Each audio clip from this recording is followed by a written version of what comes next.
आता isakal.com आहे देशातील नंबर 1 ची मराठी न्यूज वेबसाईट। प्रत्येक अपडेटसाठी isakal.com ला नक्की भेट द्या। लोकशाही जिवंत राहिली पाहिजे यासाठी प्रत्येक निवडणूक बिनविरोध होता कामा नये यासाठी कोकरे 36 वेळा निवडणूक लढलेले आहेत आणि कारखान्याची निवडणूक ते 6 वेळा लढलेत। असं का वाटतं तुम्हाला बिनविरोध नाही झाली पाहिजे, लोकशाही जिवंत राहिली लोकशाही जिवंत राहण्यासाठी गोरगरिबाच्या घरी बिनविरोध झालं तर कुणी कोणाच्या घरी आम्हाला दिले साहेबांनी निवडून गरिबाचं काय ते दखल चालेल का? तर त्यासाठी डायरेक्टरनी ते शेतकऱ्याच्या दारात गेला पाहिजे, लोकशाही जिवंत राहिली पाहिजे। किती वेळा लढले? मी 6 वेळा लढलो ना कारखाने। हो। काय अनुभव आला, काय वाटलं बरं कारखान्याची निवडणूक लढवायची? कारखान्याच्या निवडणुकीत मला अतिशय आनंद झाला की बाबा एका आपण सामान्य माणसाने 812 फार्मातून बिनविरोध फार्म होऊन दिलं नाही। या चंद्रसूर्य येथेवर माझे नाव अमर कीर्त राहिलेली, या कारखान्याला मी जिवंत आहे, मी मरणारच आहे। इथं पुढे माझं नाव, माझ्याशिवाय कुठलं नाव निघू शकत नाही, हे मेन निवडणूकला असं कोणी म्हणू शकत नाही। बरं किती किती मतं पडली 6 वेळा? 6 वेळा तर बसत की पहिली मतं पडली 1820 बिनविरोध मध्ये न करू देता नाही। त्याच्यानंतर कवा 400 पडले, कोणी काय गरीबाला कोण पॅनल मध्ये घेते का? ते आपल्याला दुसरीच निवडून येतात, तुम्हाला काय अपेक्षा करायचं पाहिजे? तरी अपेक्षा मी लढलोच। कवा 400 पडतात, कवा 500 पडतात, कवा 100 पडतात, कवा 100 पडतात।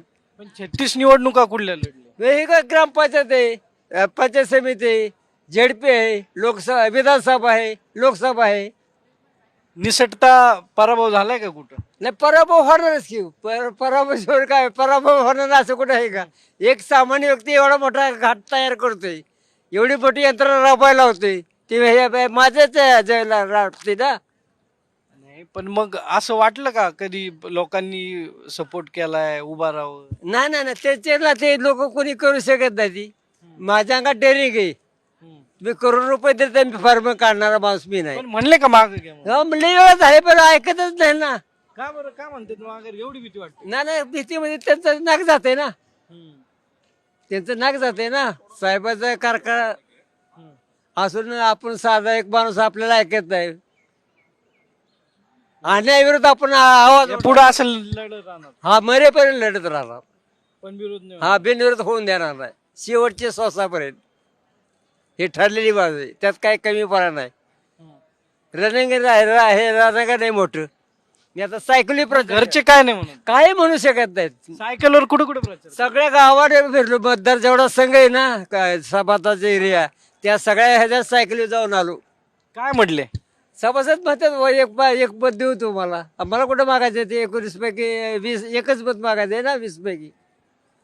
ते 19 मध्ये तुम्ही कोणाला द्या, दादाला द्या तर अण्णाला द्या तर दुसऱ्या कोणाला द्या। पण अण्णा दादा आले नाही का तुमच्याकडे? नाही कसे येतात? आता ह्याचीच लढाई चालली तर माझ्याकडे कोण बघते गरीबाकडे? नक्की लोकशाही जिवंत राहावी यासाठी आतापर्यंत त्यांनी 36 वेळा निवडणूक ज्या आहेत त्या वेगळ्या वेगळ्या निवडणुका लढवलेल्या आहेत। एक वेगळा अवलिया बारामतीमध्ये आपल्याला पाहायला मिळतोय।